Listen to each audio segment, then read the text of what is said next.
Hello my dear learners, welcome to IAS short. मेरा नाम है मयूरी भागवानी और आज की डेट है 8 दिसंबर।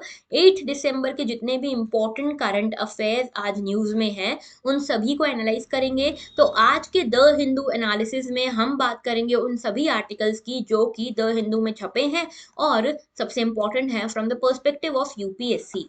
तो what are the all articles, उसको सबको डिस्कस करते हैं आज के द हिंदू एनालिसिस में। शुरुआत करेंगे आज के एनालिसिस की, लेकिन आपको बता दूं, अगर कनेक्ट करना चाहते हो हमसे तो इन सभी मीडियम के थ्रू कनेक्ट कर सकते हो।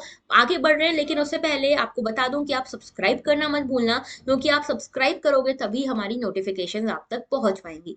ऑलराइट, सिर्फ 172 डेज बचे हैं यूपीएससी प्रीलिम्स में, तो अगर आपने अभी भी इसको सीरियसली लेना स्टार्ट नहीं किया है तो प्लीज सीरियसली ले लो। ये कोई कैजुअल एग्जाम नहीं है।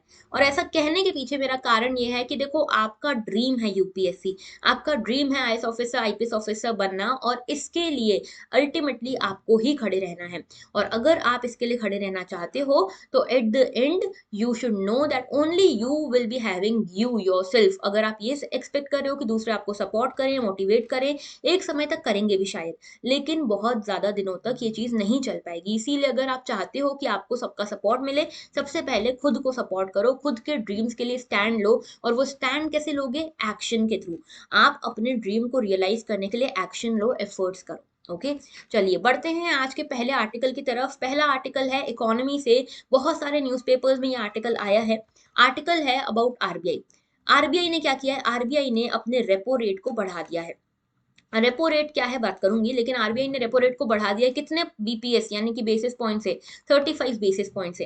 अभी सोचोगे ये बेसिस पॉइंट क्या है, तो बेसिकली 100 बेसिस पॉइंट मिलकर 1% बनाते हैं। तो अगर 35 बेसिस पॉइंट्स की बात कर रहे हैं तो ये 0.35% से ये रेपो रेट बढ़ाया गया है। ओके, अभी क्या है रेपो रेट, क्या इसके इम्प्लीकेशन है, बताती हूँ मैं। देखो भाई, रेपो रेट में होता क्या है, आसान लैंग्वेज में समझो। रेपो रेट में होता क्या है कि मान लो ये आरबीआई है और यहाँ पे ये कोई छोटा मोटा कमर्शियल बैंक है, बड़ा भी हो सकता है, जो भी है, एसबीआई मान लो ये बैंक है। अब एसबीआई जो है, इसके पास कंज्यूमर आ रहे हैं कि हमको लोन दे दो। अब एसबीआई सोचेगा कि मेरे पास इतना पैसा तो नहीं कि मैं सबको लोन्स बांट सकूं। तो एसबीआई ने बोला रुको जरा, 1 मिनट सबर करो। ठीक है, आरबीआई के पास गया एसबीआई और बोलता है भाई हमको पैसा चाहिए, आप हमको रुपया दे दो, हमको पैसा दे दो। तो बेसिकली आरबीआई बोलता है ठीक है, मैं तुम्हें ये लिक्विडिटी देने के लिए तैयार हूं, लेकिन उसके बदले तुम अपने गवर्नमेंट सिक्योरिटीज जो है वो मुझे दो। और जब ये गवर्नमेंट सिक्योरिटीज वापस लेने आओगे ना, उस टाइम पे ये मुझे एक इंटरेस्ट रेट भी आप देकर जाओगे, और ये इंटरेस्ट रेट इस रुपए के बदले होगा। ओके, तो कुल मिला के कहा ये गया, आरबीआई ने ये बोला कि भाई हम आपको देंगे, पैसा देंगे, लेकिन उसके बदले आप हमको एक इंटरेस्ट दोगे, और वो इंटरेस्ट परसेंटेज जो होगा वही रेपो रेट होगा। ठीक है, तो बात करेंगे इसके बारे में डिटेल में। समझ लो पहले रेपो रेट क्या है। रेपो रेट बेसिकली एक ऐसा रेट है जिसके ऊपर कमर्शियल बैंक्स आरबीआई से पैसा लोन में लेती हैं। ठीक है, तो ये लोन ओवरनाइट भी हो सकता है, 7 दिन का, 14 डेज का, कैसे भी हो सकता है। तो आरबीआई जो है वो लोन देती है दूसरे बैंक्स को, और ये लोन जो है किसी एक पर्टिकुलर इंटरेस्ट रेट पे दिया जाता है, इसी को रेपो रेट कहते हैं। और ये जो है लिक्विडिटी एडजस्टमेंट फैसिलिटी जो है आरबीआई की, उसके लिए उसके अंदर ये कंपोनेंट है। ओके, तो देखो आरबीआई कई बार कुछ ना कुछ टूल्स यूज करती रहती है जिसके थ्रू आरबीआई अपने जो इकोनॉमी है उसमें इन्फ्लेशन को कंट्रोल कर पाए या ग्रोथ के बारे में सोच पाए, इस तरह से। तो अलग अलग टूल्स यहाँ पे यूज किए जाते हैं जो लिक्विडिटी एडजस्टमेंट फैसिलिटी के अंतर्गत आते हैं। ओके, अब ये रेपो रेट जो है ये अलग अलग टाइम पे आरबीआई जो है अलग अलग दिनों के लिए हो सकता है देती है बैंक्स को। ठीक है, तो आरबीआई जो है, देखो यहाँ पे समझ रहे हो, ये आरबीआई है, ये नॉर्मल बैंक है, कमर्शियल बैंक है। आरबीआई ने इसको लिक्विडिटी दी, रुपया दिया, ठीक है, इसके बदले कोई ना कोई रेपो रेट लिया, और यहाँ पे इससे गवर्नमेंट सिक्योरिटी ले ली। ओके, अब चाहे ये बैंक तो अपनी गवर्नमेंट सिक्योरिटी वापस ले जा सकती है, इसका पैसा वापस लौटाकर। ओके, अच्छा, यहाँ पे दो तरह की पॉलिसीज हैं, एक है कॉन्ट्रैक्शनरी मॉनेटरी पॉलिसी और दूसरी है एक्सपांशनरी। अगर समझना ये बात, ये यहाँ पे इन्फ्लेशन कैसे, इन्फ्लेशन से क्या नाता है इस रेपो रेट का। यहाँ पे देखो, अगर मान लो कि बैंक के पास ये लोन लेने कोई कंज्यूमर आता है, ठीक है, और बैंक बोलता है कि ठीक है हम आपको पैसा देंगे।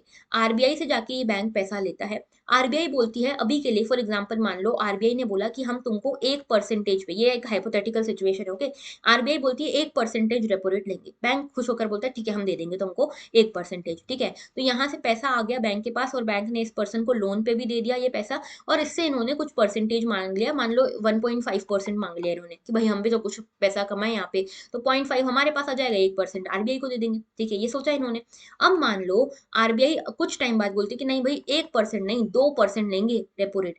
तो ऐसे में जब 2% आरबीआई ने रेपो रेट कर दिया तो बैंक को इस पैसे के बदले 2% इंटरेस्ट देना है, लेकिन वो बैंक तो 1.5% ही ले रहा है इस पर्सन से। तो इस पर्सन को बैंक बोलेगा कि हम तुमको लोन देंगे, लेकिन अब वो वही लोन 2.5 से 3% पे देंगे। तो ये आदमी बोलेगा भाई इतना पैसा थोड़ी है मेरे पास, इतना महंगा लोन थोड़ी लूंगा। तो यहाँ पे जो कंज्यूमर है, कंज्यूमर यहाँ पे डिस्करेज होगा लोन लेने के लिए अगर आरबीआई रेपो रेट बढ़ाती है तो कंज्यूमर जब लोन लेने के लिए डिस्करेज होगा, जब कंज्यूमर लोन की डिमांड कम करेगा, बैंक को भी महंगा लगेगा ये पैसा आरबीआई से लेना। तो ऐसे में क्या होगा, आरबीआई पैसा दे रही है लेकिन महंगा दे रही है, बैंक पैसा लेगा नहीं, कंज्यूमर लोन लेगा नहीं, तो ऐसे में मार्केट में लिक्विडिटी आएगी नहीं। और अगर मार्केट में लिक्विडिटी नहीं आएगी, मार्केट में पैसा नहीं आएगा, लोगों के हाथ में पैसा नहीं आएगा, तो लोग डिमांड नहीं कर पाएंगे। लोग अगर डिमांड नहीं कर पाएंगे तो यहाँ पे इन्फ्लेशन अपने आप कम हो जाएगा। ठीक है। तो इन्फ्लेशन होता क्यों है, बेसिकली समझते हो ना, इन्फ्लेशन या महंगाई क्यों होती है, जब एक ही चीज है और सब लोग उसकी डिमांड कर रहे हैं। तो इन्फ्लेशन का सीधा रिश्ता है डिमांड से। अगर डिमांड ज्यादा, इन्फ्लेशन ज्यादा, डिमांड कम, इन्फ्लेशन कम, एक आसान तरीके से आप ये समझ सकते हो। तो इसीलिए आरबीआई अगर अपना रेपो रेट बढ़ा रहा है तो वो कॉन्ट्रैक्शनरी मॉनेटरी पॉलिसी यूज कर रहा है, यानी कि आरबीआई अपना रेपो रेट बढ़ाकर लिक्विडिटी कम करना चाहता है मार्केट में, इन्फ्लेशन कम करना चाहता है। ठीक है। और दूसरा है एक्सपांशनरी मॉनेटरी पॉलिसी, जिसमें आरबीआई अपना रेपो रेट घटाता है कि सभी लोग लोन लें और सभी लोग लोन लेकर मार्केट में लिक्विडिटी बढ़े, मार्केट में डिमांड बढ़े। ठीक है। तो एक्सपांशनरी मॉनेटरी पॉलिसी में रेपो रेट कम किया जाता है और जो कॉन्ट्रैक्शनरी पॉलिसी है उसमें रेपो रेट को बढ़ाया जाता है। ठीक है। अच्छा, दूसरी चीज एक है रिवर्स रेपो रेट, ये भी समझ लो। रिवर्स रेपो रेट में क्या होता है कि अभी तक पहले आरबीआई दे रहा था ना बैंक को पैसा, अब आरबीआई को लग रहा है कि बहुत पैसा हो गया मार्केट में, लिक्विडिटी बहुत हो गई है, तो एक काम करते हैं, लोगों को एक ऐसा मौका देते हैं कि लोग अपने जो पैसा उन्होंने कमाया है उसको सेव करें, स्पेंड ना करें, डिमांड ना क्रिएट करें, सेव करें, यानी कि बैंक्स में आकर जमा करें। तो लोग ये बैंक में आकर जमा कब करेंगे पैसा, जब उनको इंटरेस्ट रेट हाई मिलेगा। ठीक है। अब बैंक बोले भाई इतना इंटरेस्ट तो हम तुमको नहीं दे सकते, तो आरबीआई बोलता है रुको जरा मैं बताता हूँ क्या करना है। आरबीआई बोलता है कि एक काम करो, सभी बैंक्स को बोलता है, एसबीआई, पीएनबी, इन सभी को बोलता है एक काम करो, तुम्हारे पास जो भी पैसा आ रहा है ना, जो भी डिपॉजिट्स आ रहे हैं, तुम मुझे दे दो, मैं तुमसे बोरो करता हूँ ये फंड्स और उसके बदले मैं तुम्हें एक परसेंटेज इंटरेस्ट रेट दूंगा। ठीक है। यही इंटरेस्ट रेट है रिवर्स रेपो रेट। यानी कि इस बार इसमें बोरो किसने किया है, आरबीआई ने बोरो किया है। क्यों, क्योंकि आरबीआई यहाँ से मार्केट से लिक्विडिटी को सक करना चाहता था, चाहता था कि सभी कंज्यूमर्स बैंक में अपना पैसा डिपॉजिट कर दे। और क्यों, क्योंकि उनको इंटरेस्ट रेट ज्यादा मिलेगा। तो सभी लोग अगर अपना पैसा बैंक में डिपॉजिट कर देंगे, लोगों के हाथ में पैसा नहीं रहेगा क्योंकि बैंक में डिपॉजिट करके आए हैं, हाथ में पैसा नहीं है तो डिमांड कम हो जाएगी, और डिमांड कम हो जाएगी तो इन्फ्लेशन फिर कम हो जाएगा। तो दो तरीके हैं, रिवर्स रेपो रेट, जिसके थ्रू आप इन्फ्लेशन को कंट्रोल कर सकते हो, बढ़ा सकते हो, जो भी करना है। ओके। तो ये है रिवर्स रेपो रेट। नाउ देखो, एक हमने बात करी रेपो रेट की, जिसमें आप यहाँ पे बेसिकली बैंक जो है वो बोरो कर रहा है आरबीआई से, और दूसरा है रिवर्स रेपो रेट जिसमें आरबीआई जो है वो बोरो कर रहा है बैंक से। तो रिवर्स रेपो रेट में हमने देखा कि ये कमर्शियल बैंक है, ओके, और यहाँ पे बोरोवर्स हैं। तो कमर्शियल बैंक जो है वो अपने डिपॉजिट्स जो है वो आरबीआई को दे देता है। अब इसके पास पैसा कम बचा है लेंड करने के लिए, तो अगर इसके पास पैसा नहीं है लेंड करने के लिए तो बोरोवर्स को क्या ही देगा। और दूसरा है रेपो रेट। रेपो रेट में क्या होता है कि आरबीआई जो है वो पैसा दे रहा है कमर्शियल बैंकों की जाओ लेंड करो, और यहाँ पे कमर्शियल बैंक्स के पास पैसा आ रहा है कि ठीक है भाई बोरोवर्स को हम लेंड कर सकते हैं। अब हाँ देखो, यहाँ पे रेपो रेट का परसेंटेज क्या है, रिवर्स रेपो रेट का परसेंटेज क्या है, उसके हिसाब से डिपेंड करेगा कि आप इन्फ्लेशन को कंट्रोल कर रहे हो या इन्फ्लेशन को बढ़ाना चाहते हो, क्या करना चाहते हो। ठीक है। अच्छा, अब आप सोचोगे इन्फ्लेशन बढ़ाना कोई क्यों चाहेगा, क्योंकि इसका सीधा रिश्ता ग्रोथ से भी है। अभी यहाँ पे कहा गया है कि भाई जो आरबीआई ने इन यहाँ पे अपना रेपो रेट बढ़ाया, उससे ये समझ में आता है कि इन्फ्लेशन कंट्रोल करने की कोशिश है, लेकिन इससे ग्रोथ भी कम होगी। ठीक है। क्यों ग्रोथ कम होगी, क्योंकि देखो, जब आप रेपो रेट बढ़ाते हो, रेपो रेट बढ़ा रहे हो यानी कि आप मार्केट में लिक्विडिटी कम कर रहे हो, ये तो आपको रिलेशनशिप समझ में आ गया। जब आप मार्केट में लिक्विडिटी कम कर रहे हो, ऐसे में क्या होगा कि लोगों के हाथ में पैसा नहीं है, लोगों के हाथ में डिमांड नहीं रहेगी। ठीक है। डिमांड भी कम हो जाएगी। और आप देखते हो जीडीपी का फॉर्मूला, अगर आप लोगों को पता हो, जीडीपी का फॉर्मूला होता है हाउस होल्ड कंजप्शन प्लस कितना इन्वेस्टमेंट हो रहा है plus government expenditure plus net export, net export, okay, यानी कि एक्सपोर्ट माइनस जो इम्पोर्ट होता है वो। तो यहाँ पे अगर आप देखोगे कि अगर रेपो रेट बढ़ता बढ़ता है, लिक्विडिटी कम होती है, लोगों के हाथ में पैसा कम हो गया, तो लोग कंज्यूम भी कम करेंगे और इन्वेस्ट भी कम करेंगे। अगर कंज्यूम और इन्वेस्ट कम कर रहे हैं लोग, ऐसे में जीडीपी भी क्या हो जाएगा, कम हो जाएगा। लोगों के हाथ में पैसा नहीं है, लोग डिमांड नहीं कर पाएंगे, डिमांड नहीं करेंगे तो ग्रोथ भी कम होगी, जो जीडीपी है वो भी कम होगी। तो इसीलिए आरबीआई कहता है कि जो हमने रेपो रेट बढ़ाया है ना, उससे ग्रोथ फोरकास्ट जो है हम कम कर रहे हैं। पहले आरबीआई ने बोला था हमारा ग्रोथ फोरकास्ट 7% का है, जीडीपी जो है बढ़ेगी 7% से। अभी आरबीआई बोल रहा है कि नहीं, क्योंकि हमने रेपो रेट बढ़ा दिया है इसीलिए 7% से नहीं, 6.8% से बढ़ेगी। ओके, तो ये रिलेशनशिप है ना। देखो, अगर रेपो रेट और रिवर्स रेपो रेट में आप कंपैरिजन देखना चाहो तो यहाँ देख सकते हो, मैंने आपको सब कुछ एक्सप्लेन कर दिया है। ठीक है, चलिए आते हैं वापस से इस आर्टिकल के ऊपर। आप देख सकते हो यहाँ पे पहली चीज इन्होंने कही कि भाई हम ये 35 बेसिस पॉइंट से बढ़ा रहे हैं रेपो रेट, इससे क्या होगा, हम इन्फ्लेशन कम कर पाएंगे, और साथ में इन्फ्लेशन तो कम होगा लेकिन ग्रोथ रेट भी कम होगा। जीडीपी ग्रोथ जो है पहले 7% बोला था, अब 6.8% ही होगी। लेकिन इतना करने के बाद भी अभी देखो 6.7% इन्फ्लेशन रेट रह सकता है, ये प्रोजेक्शन है। ओके, तो इनका कहना ये है कि भाई हम ये सब क्यों कर रहे हैं, रिवर्स ये रेपो रेट इतना बढ़ा क्यों रहे कंटिन्यूअसली, क्योंकि हमारे पीछे एक बहुत बड़ा इन्फ्लेशन अटका हुआ है। अगर हम ये नहीं बढ़ाएंगे रेपो रेट तो इन्फ्लेशन बहुत बुरी तरह से यहाँ पे मार पड़ेगी, यहाँ पे वल्नरेबल सेक्टर को, जो पुअर सेक्टर है उसको बहुत बुरी तरह से यहाँ पे मार पड़ सकती है। और हालांकि ये इन्फ्लेशन हमारे हाथ से ऑलरेडी निकल चुका है, लेकिन कोशिश हमारी यही है कि हम एक फास्टेस्ट ग्रोइंग इकोनॉमी बने रहें, लेकिन साथ में इन्फ्लेशन को भी कंट्रोल करें। तो इंडियन इकोनॉमी काफी अच्छा होल्ड ऑन कर रही, काफी रिजिलियंट हो गई है, और इस रिजिलियंस को बढ़ा के बना के रखने के लिए आगे चाहे कुछ भी हो, जियो पॉलिटिक्स कैसे भी हो, इस रिजिलियंस को बना के रखने के लिए हमको यहाँ पे अपना रेपो रेट बढ़ाना पड़ेगा। और ये जो हाई इन्फ्लेशन अभी हो रहा है उसको मॉडरेट करना पड़ेगा, और इसके लिए हमको ये रेपो रेट बढ़ाना पड़ रहा है। दूसरी चीज ये कि इन्फ्लेशन जैसे जैसे कम आएगा, कम होगा, ये इन्फ्लेशन कम होगा, लेकिन उसके साथ हमको ये भी ध्यान रखना है कि हमको कॉम्प्लेसेंट नहीं हो जाना है। ऐसा नहीं कि बस बस वही हो गया, अभी इसकी तरफ हमको ध्यान रखना पड़ेगा। ओके, और ये जो है रुपी का बार बार हम देखते हैं कि कैसे डिप्रिशिएट हो रहा है, उसका भी हमको ध्यान रखना है। ओके, तो ये था पूरा बेसिकली हमारा इकोनॉमी से रिलेटेड आर्टिकल। नेक्स्ट बढ़ते हैं अगले आर्टिकल की तरफ। नेक्स्ट आर्टिकल हमारा जो है that is related to paper 3 space technology से आप इसको कनेक्ट कर सकते हो। हमारा आर्टिकल है इसरो के बारे में। इसरो ने एक एमओयू साइन किया है, यहाँ पे एक मेमोरेंडम ऑफ अंडरस्टैंडिंग साइन किया है, और यहाँ पे बनाया जाने की कोशिश करी है space tech innovation network, spin जिसको कहा जा रहा है। ठीक है, ये स्पिन क्या है, स्पेस टेक इनोवेशन नेटवर्क है, और ये इसरो बनाने वाला है एक कंपनी जिसका नाम है सोशल अल्फा। ये सोशल अल्फा जो है एक इंडियन वेंचर है, एक प्राइवेट वेंचर है। ठीक है, जिसके थ्रू यहाँ पे इंडिया का जो इसरो है, जो एक स्पेस एजेंसी इसरो है, वो यहाँ पे एक प्राइवेट सेक्टर कंपनी के साथ मिलकर स्पिन को यहाँ पे स्टैब्लिश करा है। स्पिन का मतलब है स्पेस टेक इनोवेशन नेटवर्क। होगा क्या इससे, इससे कोशिश यही है कि इंडिया एक प्रॉपर डेडिकेटेड प्लेटफॉर्म बना ले। यहाँ पे स्पिन इंडिया का पहला ऐसा डेडिकेटेड प्लेटफॉर्म होगा जहाँ पे इनोवेशन, क्यूरेशन, वेंचर डेवलपमेंट किया जाएगा, और प्राइवेट सेक्टर को उतारा जाएगा स्पेस सेक्टर में। तो प्राइवेट सेक्टर स्पेस इंडस्ट्री में उतारा जाए, इसके लिए एक डेडिकेटेड प्लेटफॉर्म बनाया गया है। तो यहाँ पे स्पेस एंटरप्रेन्योरल इकोसिस्टम डेवलप करने के लिए ये स्पिन प्लेटफॉर्म बनाया गया है।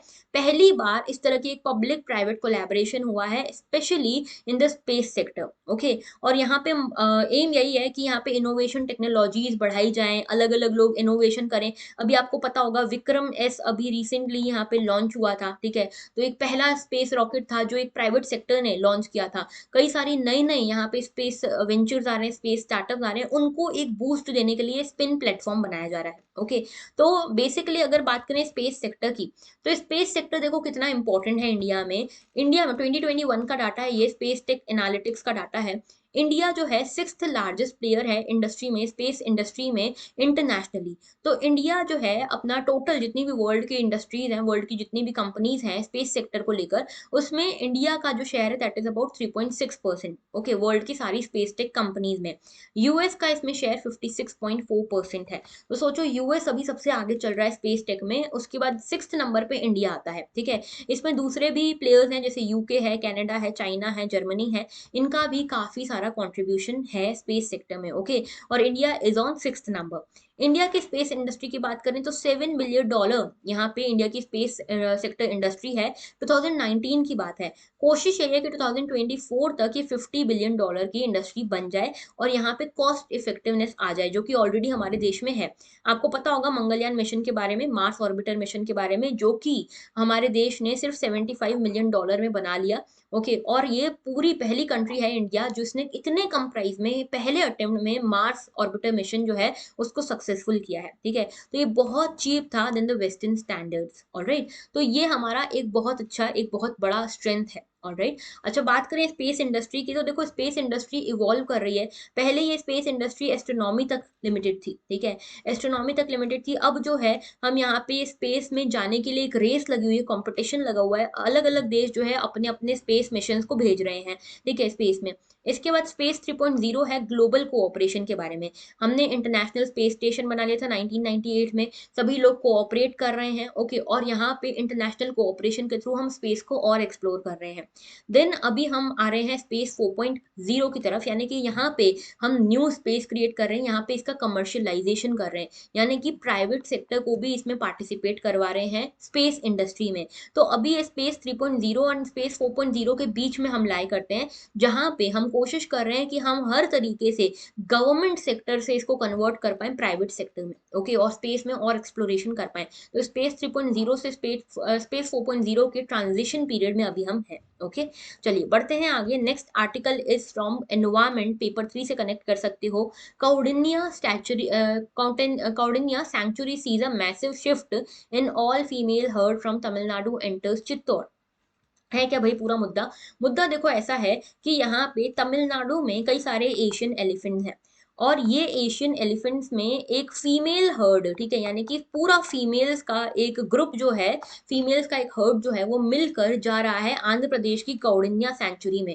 और ऐसा क्यों कर रहे हैं? तो साइंटिस्ट जो भी एक्सपर्ट्स हैं उनका कहना है कि फीमेल एलिफेंट्स जो है मेटिंग के लिए एक पार्टनर ढूंढ रही हैं, अपना अपना पार्टनर ढूंढ रही हैं, और इसीलिए ये तमिलनाडु से कौडिन्या सेंचुरी में जा रही हैं।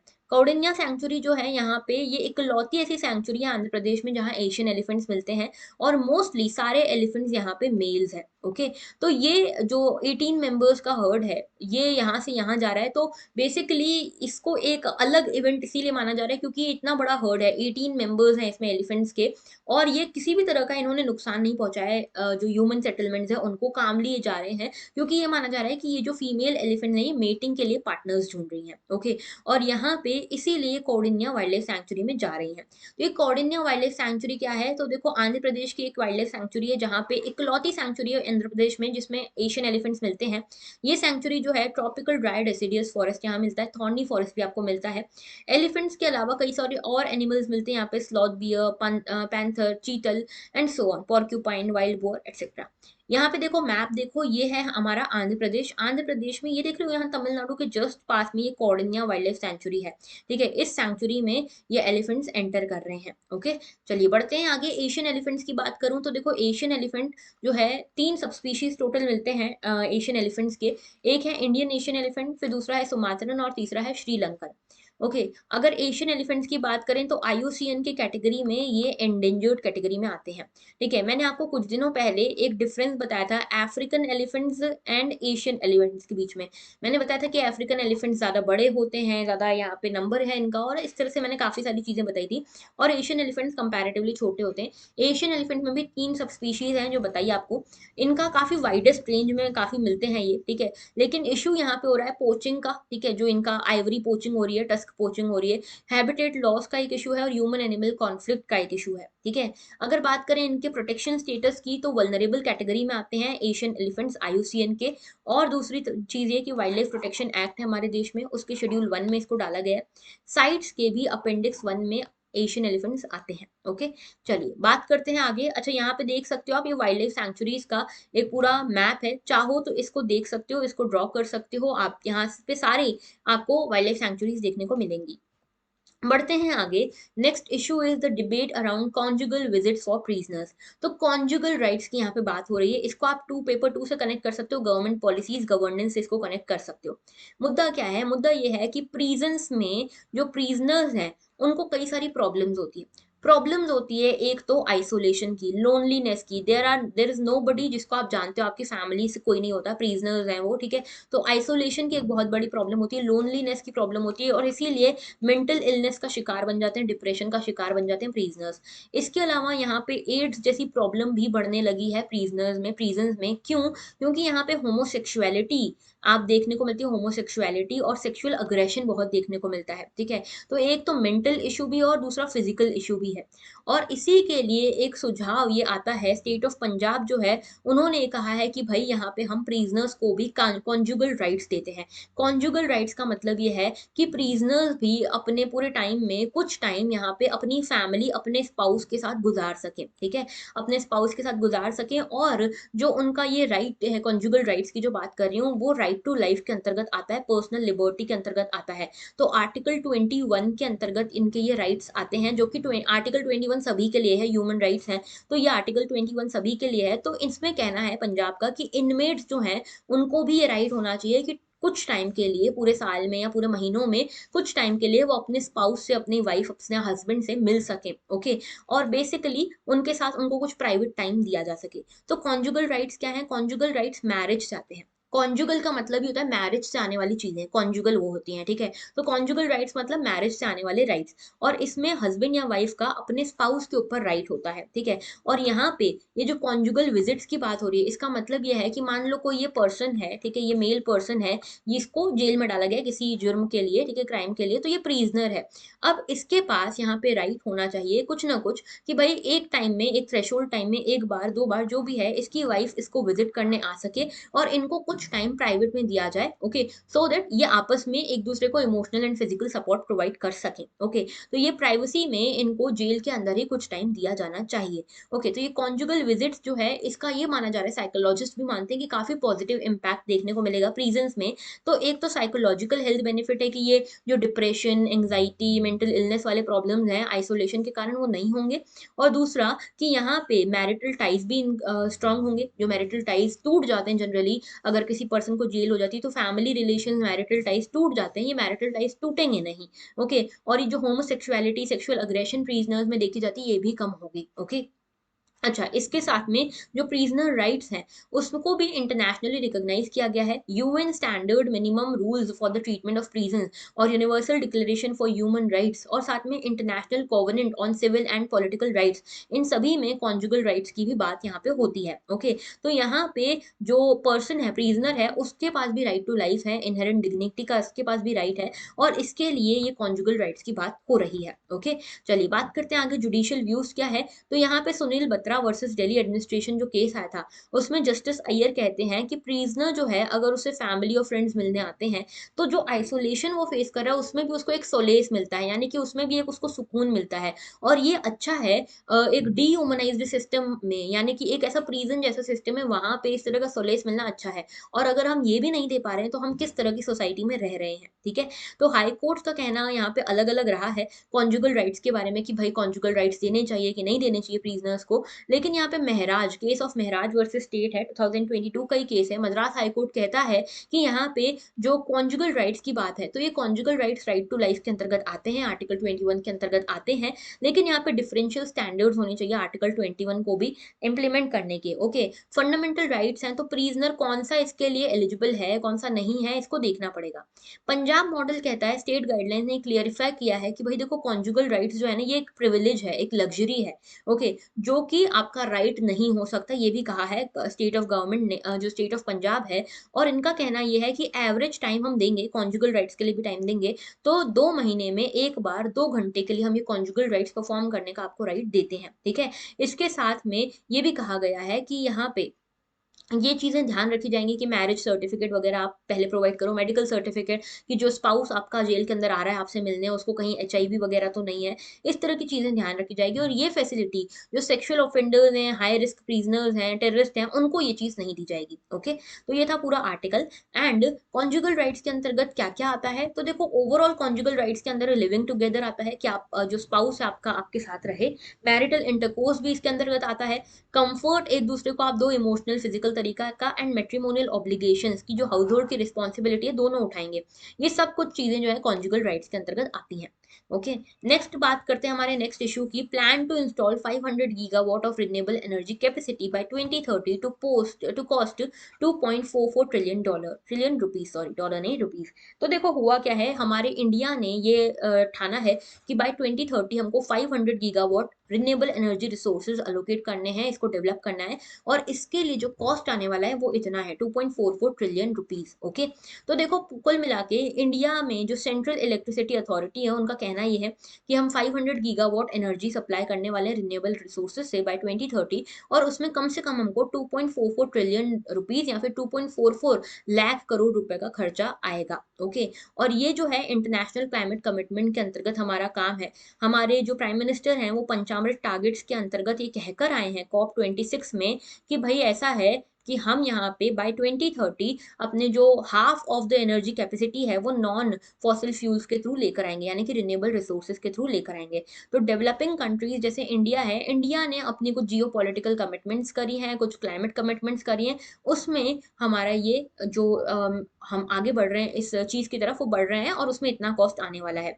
इंट्रा रीजनल कैपेसिटी भी हम इंक्रीज करना चाहते हैं, 1.5 लाख मेगावाट हो जाएगी बाय 2030। ओके, और ये जो प्लान है इसमें हम non fossil fuel generation centres बनाने वाले हैं अलग अलग एरियाज में। ओके, तो ये था पूरा आर्टिकल। रिन्यूएबल एनर्जी के बारे में आप सभी को पता है, ये काफी प्राइवेट सेक्टर के लिए आपको एक अपॉर्चुनिटी देती है। ठीक है, प्राइम मिनिस्टर ने भी कहा था कि यहाँ पे $20 बिलियन रुपीज का पर ईयर बिजनेस का स्कोप यहाँ पे है रिन्यूएबल एनर्जी सेक्टर में, और टारगेट हमारा है 450 gigawatt of renewable energy source develop करना बाय 2030। अभी तो इसको बढ़ा दिया गया है, 500 गीगावाट हम यहाँ पे जनरेट करने वाले हैं बाय 2030, रिन्यूएबल एनर्जी हम इतनी जनरेट करने वाले हैं। ओके, और इसमें हाई रिटर्न ऑन इन्वेस्टमेंट भी मिलता है, तो अच्छी चीज है अगर प्राइवेट सेक्टर इन्वेस्ट करना चाहे तो।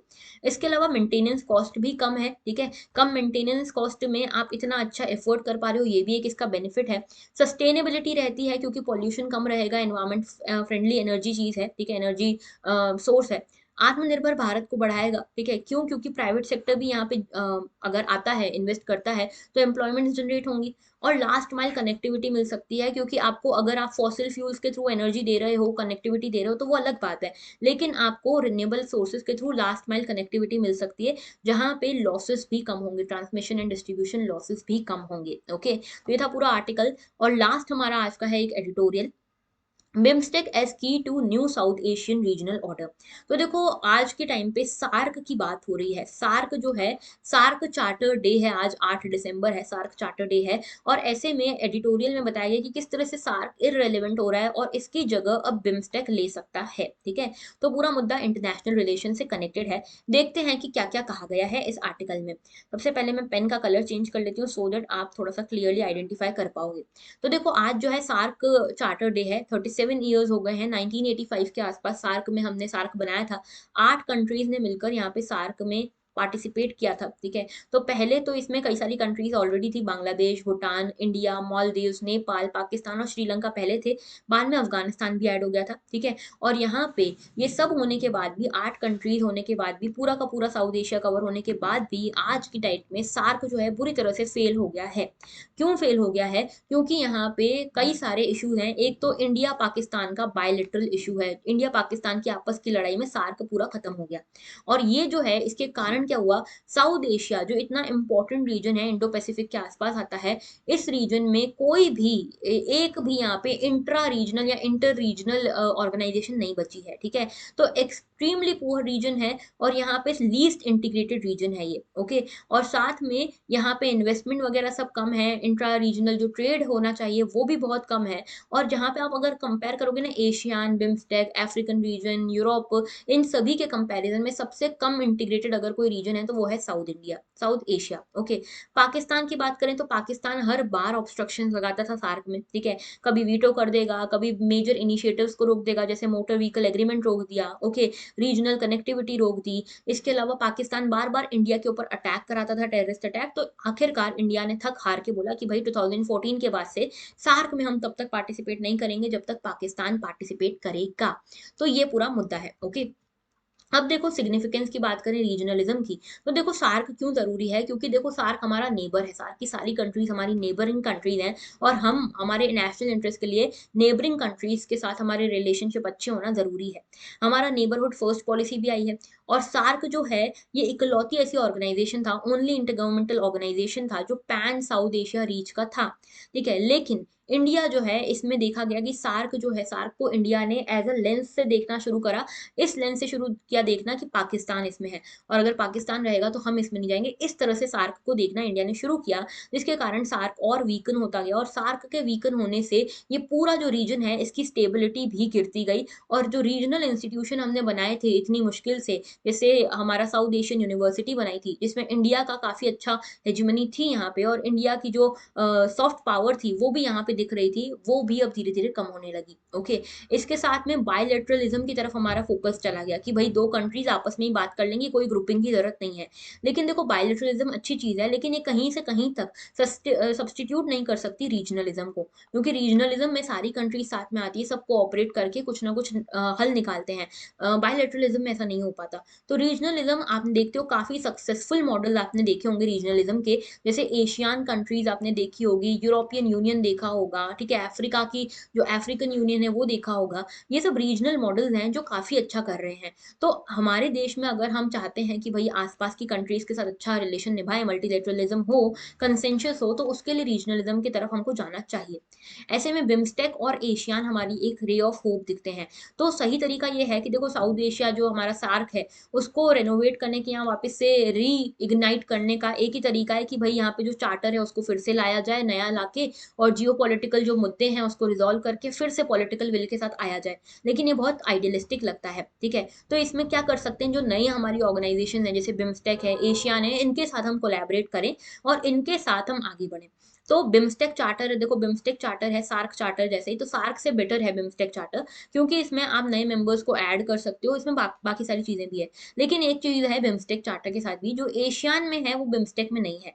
एशियान चार्टर में बात है कि भाई किसी भी यहाँ पे मेंबर को वीटो पावर नहीं दिया गया है, ठीक है, कोई भी कंट्री को वीटो पावर नहीं दिया गया है। और दूसरी चीज़ ये है कि एशियान के अंतर्गत आप जैसे मान लो एशियान 10 कंट्रीज का ग्रुप है, तो एशियान के अंतर्गत एक एशियान माइनस एक्स का भी यहाँ पे प्रोविजन है कि आप यहाँ पे कोई भी दो कंट्रीज आपस में बायलैटरल रिलेशनशिप भी कर सकते हो, बातचीत कर सकते हो। ये जो है ये चीज़ अभी बिम्स्टेक में नहीं है, तो बिम्स्टेक में भी ये चीज़ लानी चाहिए। बिम्स्टेक में भी काफ़ी पोटेंशियल है फ्री ट्रेड एग्रीमेंट वगैरह का। तो बिम्स्टेक को हमको सार्क जैसा नहीं होने देना है। बिम्स्टेक में हमको फ्री ट्रेड एग्रीमेंट, ट्रेड हो गया, इन्वेस्टमेंट हो गया, इसके सॉफ्ट पावर हो गया, इन सब के अपॉर्चुनिटीज खोजती रहनी पड़ेगी और इनके साथ काम भी करते रहना पड़ेगा। तो ये था पूरा article regarding SAARC and BIMSTEC. आज का मेंस का क्वेश्चन भी इसी के ऊपर डिपेंडेंट है। Despite having the potential to emerge as a powerful economic union, the SARC has failed to live up to its expectation. Why? Analyze. 150 words में analyse करना है। इसका आंसर आप हमें हमारे टेलीग्राम ग्रुप पे भेज सकते हो। टेलीग्राम का जो डिस्कशन ग्रुप है उसकी लिंक मैं फिर से पिन कर दूंगी एक बार टेलीग्राम ग्रुप पे, उस पे आप हमारा डिस्कशन ग्रुप पे ये भेज सकते हो, और यहाँ पे जो भी फर्स्ट 4 आंसर आएंगे उनको मैं इवेलुएट करूंगी। ओके, तो that was all for today. अगर आपको लेक्चर अच्छा लगा हो तो सब्सक्राइब करना मत भूलना, लाइक करना मत भूलना, शेयर करना मत भूलना, और कमेंट करना मत भूलना अपना फीडबैक। ओके, तो that was all. Thank you for watching and have a very good day.